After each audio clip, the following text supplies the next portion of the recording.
Assalamualaikum warahmatullahi wabarakatuh. Kami dari kelompok 2 akan mempresentasikan tentang tugas perkembangan remaja, kehidupan pribadi, pendidikan dan karir, dan kehidupan berkeluarga. Kelompok 2 terdiri dari M. Darel Rahmadin Agus, Loraizatul Laila, Ayu Aziza, Audita Hairunisa. Materi pertama akan dipresentasikan oleh M. Darel Rahmadin Agus, dan materi kedua akan dipresentasikan oleh Loraizatul Laila, materi ketiga oleh Ayu Aziza, dan yang terakhir oleh Audita Hairunisa. Selamat menyaksikan. Assalamualaikum warahmatullahi wabarakatuh. Perkenalkan, nama saya Darel. Saya dari kelompok 2 akan mempresentasikan tentang perkembangan kehidupan pribadi sebagai individu. Nah, apa sih perkembangan kehidupan pribadi? Nah, biasanya kehidupan pribadi seorang individu merupakan biasanya itu kehidupan yang utuh dan lengkap, yaitu memiliki ciri khusus dan unik.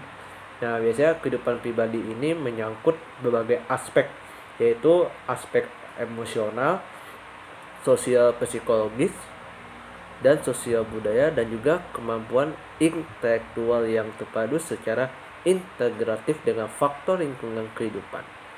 Nah, biasanya awal kehidupan dalam rangka ini menuju pola kehidupan pribadi yang lebih mantap. Nah, biasanya kalau seorang individu itu berupaya dia itu harus mampu diri, dalam arti mampu kita juga harus bisa mengurus diri sendiri, yaitu tidak bergantung. Misalnya kita sebagai mahasiswa itu kita tidak harus bergantung sama orang tua dan tidak dan maksudnya harus melakukan apa-apa itu dengan sendiri. Misalnya masak sendiri, tidak bergantung sama orang tua kayak gitu ya. Itu yang dimaksud dengan mandiri ya.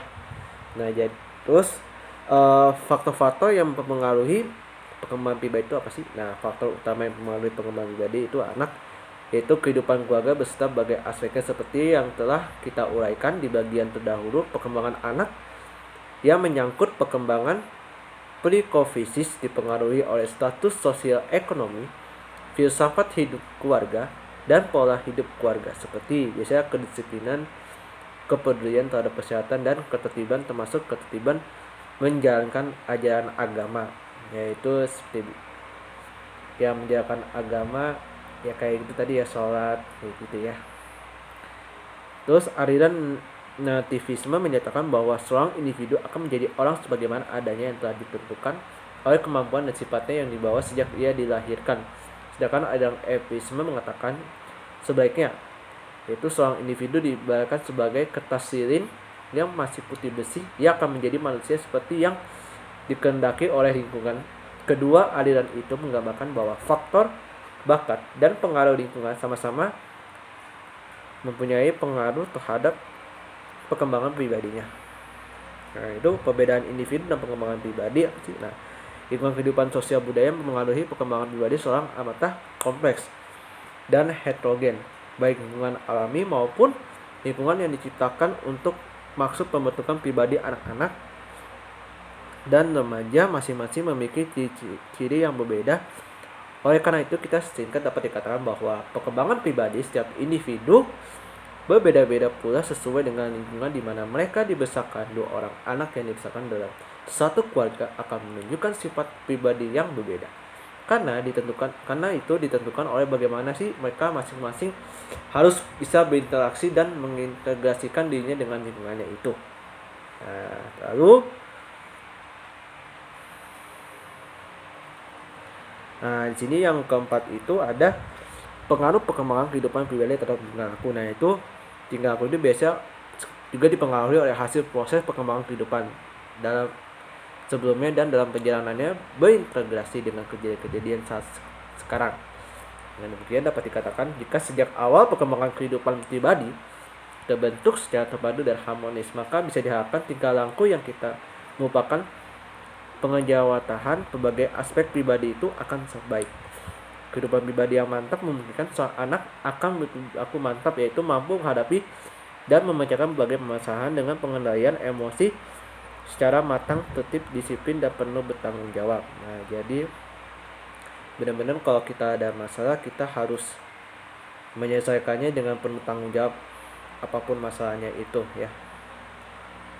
Kita harus bisa bertanggung jawab gitu ya kalau kita ada masalah. Jangan lengah dan lepas dalam tanggung jawab. Lalu yang kelima itu ada upaya pengembangan kehidupan pribadi. Nah, kehidupan pribadi yang merupakan rangkaian proses pertumbuhan dan perkembangan perlu dipersiapkan dengan baik. Untuk itu perlu dilakukan pembiasaan dalam hal. Yang pertama itu kita harus hidup sehat dan teratur pemanfaatan waktu secara baik. Nah, pengenalan dan pemahaman nilai dan moral yang berlaku di dalam kehidupan perlu ditanamkan secara benar.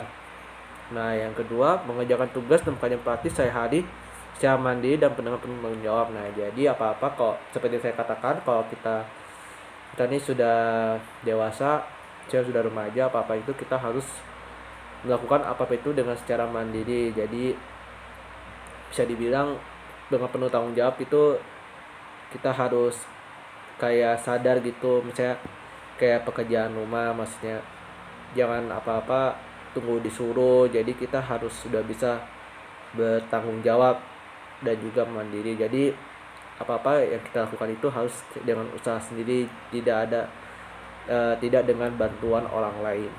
Kayak gitu ya kalau mandiri ya.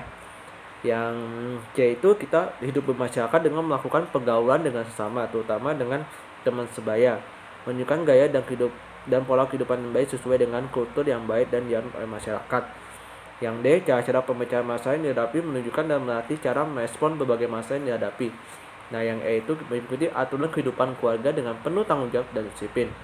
Nah, yang F itu merupakan peran dan tanggung jawab dalam kehidupan berkeluarga. Di dalam keluarga perlu dikembangkan sikap menghargai orang lain dan keteladanan. Nah, itu saja materi yang sudah saya sampaikan. Mohon maaf jika apa yang saya sampaikan masih ada salah kata-kata atau kurang jelas, mungkin bisa dipertanyakan nanti. Selanjutnya akan saya kembalikan kepada Lora. Terima kasih. Assalamualaikum warahmatullahi wabarakatuh. Materi selanjutnya akan dijelaskan oleh saya, yaitu Loraizatul Laila, yang akan menjelaskan tentang perkembangan kehidupan pendidikan dan karier. Yang pertama yaitu pengertian kehidupan pendidikan dan karier. Peristiwa seseorang remaja masuk ke dunia kerja itu merupakan awal pengalamannya dalam kehidupan berkarya atau berkarir. Apa itu kehidupan pendidikan? Kehidupan pendidikan merupakan pengalaman proses belajar yang dihayati sepanjang hidupnya, baik di dalam jalur pendidikan sekolah maupun luar sekolah. Sedangkan kehidupan karir merupakan pengalaman seseorang di dalam dunia kerja yang pada hakikatnya kehidupan anak atau remaja dalam pendidikan itu merupakan awal kehidupan karirnya. Yang kedua yaitu karakteristik kehidupan pendidikan dan karir. Remaja secara sadar telah mengetahui pula bahwa untuk mencapai jenis pekerjaan yang diidamkan itu memerlukan sarana pengetahuan dan keterampilan tertentu yang harus dimiliki, yang pada dasarnya belajar atau mengikuti pendidikan tertentu merupakan persiapan baginya untuk suatu pekerjaan. Hal inilah yang membimbing remaja menentukan pilihan jenis pendidikan yang akan diikuti. Lingkungan pendidikan remaja itu terbagi menjadi 3 kelompok, yaitu yang pertama lingkungan pendidikan keluarga. Pendidikan keluarga itu lebih menekankan pada aspek moral atau pembentukan kepribadian daripada pendidikan untuk menguasai ilmu pengetahuan. Penyelenggaraan pendidikan keluarga itu dikelompokkan menjadi 3 kelompok pola pendidikan, yaitu pendidikan otoriter, di mana anak-anak itu harus harus mengikuti apa yang dikatakan oleh orang tuanya, yang dalam artian masa depan si anak itu ditentukan oleh pilihan orang tua, bukan si anak yang menjalaninya. Yang kedua yaitu pendidikan liberal, yaitu anak-anak diberikan kebebasan untuk menentukan tujuan dan cita-citanya sendiri. Pendidikan demokratis yaitu seperti yang diutarakan oleh Ki Hajar Dewantara, Ing Ngarsasung Tulada, Ing Madia Maun Kursa, Tutwuri Handayani, yang artinya di depan memberi contoh, di tengah membimbing, dan di belakang memberi semangat. Yang kedua yaitu lingkungan masyarakat. Masyarakat banyak membentuk dan mendirikan kelompok-kelompok atau paguyuban yang secara sengaja disediakan untuk anak remaja dalam upaya mempersiapkan hidupnya di kemudian hari. Yang ketiga atau yang terakhir yaitu lingkungan sekolah. Sekolah dipandang sebagai lembaga yang cukup berpengaruh terhadap terbentuknya konsep yang berkenaan dengan nasib mereka di kemudian hari. Mereka menyadari jika prestasi atau hasil yang dicapai di sekolah itu baik, hal itu akan membuka kemungkinan hidupnya di kemudian hari menjadi cerah. Sebaliknya, apabila prestasi yang dicapai kurang baik, hal itu dapat berakibat gelapnya masa depan mereka. Yang ketiga yaitu faktor-faktor yang mempengaruhi perkembangan kehidupan pendidikan dan karir. Yang pertama ada faktor sosial ekonomi, yaitu mencakup kemampuan ekonomi orang tua dan kondisi ekonomi negara atau masyarakat. Kondisi utama karena menyangkut kemampuan orang tua dalam membiayai pendidikan anaknya. Banyak anak yang berkemampuan intelektual tinggi itu tidak dapat menikmati pendidikan yang baik disebabkan oleh keterbatasan kemampuan ekonomi orang tuanya. Yang kedua yaitu ada faktor lingkungan. Yang pertama lingkungan kehidupan masyarakat seperti lingkungan masyarakat perindustrian, pertanian, atau lingkungan perdagangan. Yang kedua yaitu lingkungan kehidupan rumah tangga. Kondisi sekolah merupakan lingkungan yang berpengaruh terhadap kehidupan pendidikan dan cita-cita karir remaja. Yang ketiga ada faktor pandangan hidup. Pandangan hidup itu sendiri merupakan bagian yang terbentuk karena lingkungan. Seseorang dapat memilih lembaga pendidikan dipengaruhi oleh kondisi keluarga yang melatar belakanginya. Yang keempat, pengaruh perkembangan kehidupan pendidikan dan karir terhadap tingkah laku dan sikap. Sikap remaja terhadap pendidikan sekolah banyak diwarnai oleh karakteristik guru yang mengajarnya. Guru yang baik di mata para siswa tidak hanya tergantung kepada keadaan guru itu sendiri, melainkan tergantung pada banyak faktor. Guru yang baik itu adalah guru yang akrab dengan siswanya dan menolong siswa dalam pelajaran. Yang kelima yaitu perbedaan individu dalam perkembangan pendidikan dan karir. Pencapaian tingkat pendidikan dipengaruhi oleh tingkat kecerdasan atau IQ. Kenyataannya, kehidupan pendidikan akan sangat bervariasi atau berbeda-beda seiring dengan berbedanya kemampuan berpikir atau IQ. Berhubung kehidupan pendidikan merupakan bagian awal dari kehidupan karir, maka dengan perbedaan kehidupan pendidikan tersebut konsekuensinya akan membawa perbedaan individual di dalam kehidupan karirnya. Kehidupan karir seseorang juga berbeda-beda. Yang keenam yaitu upaya pengembangan kehidupan pendidikan dan karir. Orang tua perlu memahami kemajuan pendidikan baik di sekolah maupun di luar sekolah dan di luar keluarganya. Hal ini sangat amat tinggi nilainya karena dengan norma dan ketentuan yang tidak terlalu jauh berbeda dengan rumah, sekolah, atau masyarakat keharmonisan hidup dapat dicapai. Proses pemilihan kerja sebenarnya telah berlangsung sejak dini di saat anak itu menetapkan pilihan sekolah. Para remaja telah berkemampuan untuk menarik keputusan sekalipun dasar pertimbangan yang digunakan itu belum cukup luas, terutama yang berkaitan dengan pandangan masa depan yang belum mantap. Oleh karenanya, mereka masih memerlukan arahan atau bimbingan orang tua atau pembimbing. Secara biologis, pada usia remaja telah siap untuk melakukan pekerjaan atau telah siap untuk bekerja. Secara hukum, usia remaja yaitu antara 16 sampai 19 tahun telah dibenarkan untuk melakukan pekerjaan. Sekian dari saya, materi selanjutnya akan dijelaskan oleh Saudari Ayu. Selanjutnya yaitu tugas perkembangan remaja berkenaan dengan kehidupan berkeluarga. Yang pertama, pengertian kehidupan berkeluarga. Secara biologis, pertumbuhan remaja telah mencapai kematangan seksual, yang berarti bahwa secara biologis remaja telah siap melakukan fungsi produksi untuk memasuki kehidupan yang baru, yaitu kehidupan berkeluarga. Kematangan fungsi seksual ini berpengaruh terhadap dorongan seksual remaja dan telah mulai tertarik kepada lawan jenis. Dorongan seksual remaja ini sangat kuat sehingga diperlukan persiapan yang cukup mantap untuk hal-hal hubungan perkawinan seperti masalah dalam menentukan dan menetapkan pasangan hidup. Untuk itu sekolah perlu memberikan perhatian secara khusus tentang masalah-masalah perkawinan tersebut dalam bentuk pendidikan seksual ataupun kegiatan lainnya sebagai persiapan mereka untuk menghadapi fungsinya sebagai orang tua di kemudian hari. Berkenaan dengan upaya untuk menetapkan pilihan pasangan hidup, perkembangan sosial psikologis remaja ditandai dengan upaya menarik lawan jenisnya dengan berbagai macam cara yang ditunjukkan dalam bentuk perilaku. Remaja laki-laki berupaya untuk mencapai posisi prestasi akademik dan atletik atau bidang olahraga. Sedangkan remaja wanita biasanya berupaya menjadi wanita yang baik di mata laki-laki. Sebagaimana yang diharapkan oleh laki-laki, wanita perlu menjadi gadis yang manis. Tidak terlalu hebat dalam bidang akademik, tidak terlalu banyak berbicara di depan kelas, akan tetapi harus menjadi wanita yang sportif di hadapan laki-laki. Nah, yang kedua, timbulnya cinta dan jatuh cinta. Hampir setiap pemuda laki-laki ataupun wanita mempunyai dua tujuan, yaitu yang pertama menemukan jenis pekerjaan yang sesuai. Nah, dan yang kedua yaitu menikah atau membangun rumah tangga. Hal ini tidak selalu harus muncul dalam aturan tertentu, tetapi perlu dicatat bahwa remaja akan mengalami jatuh cinta pada masa kehidupannya setelah mencapai belasan tahun. Alasan atau faktor yang mempengaruhi seseorang mengalami jatuh cinta ada bermacam-macam. Antara lain yaitu faktor kepribadian, faktor budaya, faktor fisik, latar belakang keluarga, dan faktor kemampuan. Seperti dalam pertimbangan pasangan hidup yang digunakan oleh orang Jawa, dalam pemilihan pasangan hidup dilihat dari 3 segi, yaitu bibit atau faktor keturunan, bebet atau faktor status sosial, dan yang ketiga yaitu bobot atau faktor ekonomi. Ada tiga tahap dalam hubungan perkawinan antara perjaka dan gadis, yaitu yang pertama tahap eksplorasi atau tahap menjajaki masalah-masalah yang berhubungan dengan pujian, penghargaan, dan keuangan.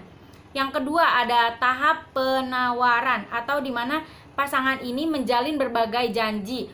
Tidak ada ketentuan formal dalam perjanjian ini, tetapi yang muncul dan dianggap penting di sini yaitu pengertiannya tentang latar belakang hubungan mereka.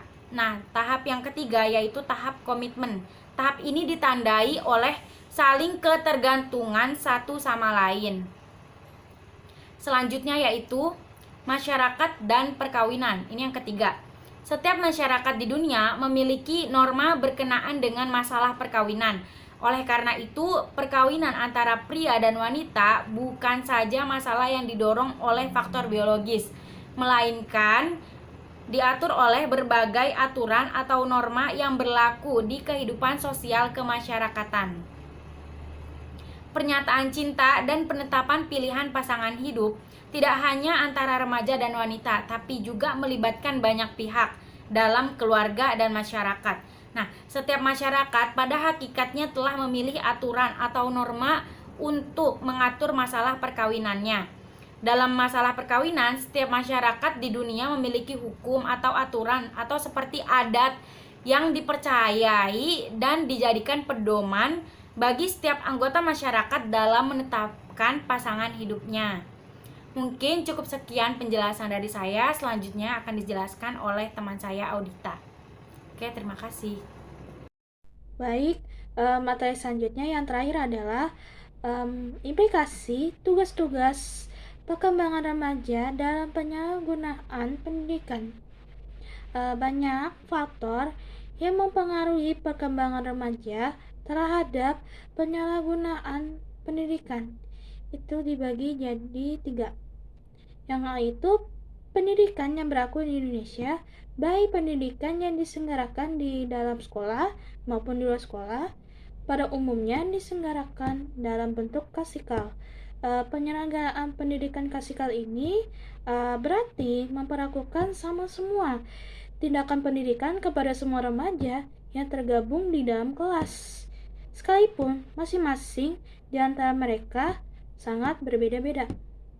Yang B, beberapa usaha yang perlu dilakukan di dalam penyelenggaraan pendidikan sehubung dengan minat dan kemampuan remaja yang dikaitkan terhadap cita-cita kehidupannya, antara lain adalah itu dibagi jadi 3. Nomor 1 itu bimbingan karir dalam upaya mengarahkan siswa untuk menentukan pilihan jenis pendidikan dan jenis pekerjaan sesuai dengan kemampuannya.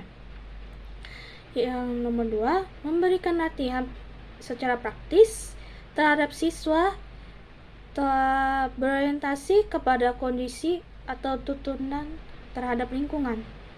Dan yang terakhir, penyusunan kurikulum telah komprehensif dengan mengembangkan kurikulum muatan lokal. Dan yang terakhir, keberhasilan dalam memilih pasangan hidup untuk membentuk keluarga banyak ditentukan oleh pengalaman dan penyelesaian tugas-tugas perkembangan dalam masa-masa sebelumnya. Untuk mengembangkan model keluarga yang ideal, maka perlu dilakukan dari bimbingan dan etika pergaulannya dan bimbingan siswa untuk memahami norma kehidupan masyarakat. Cukup sekian presentasi materi dari kelompok kami.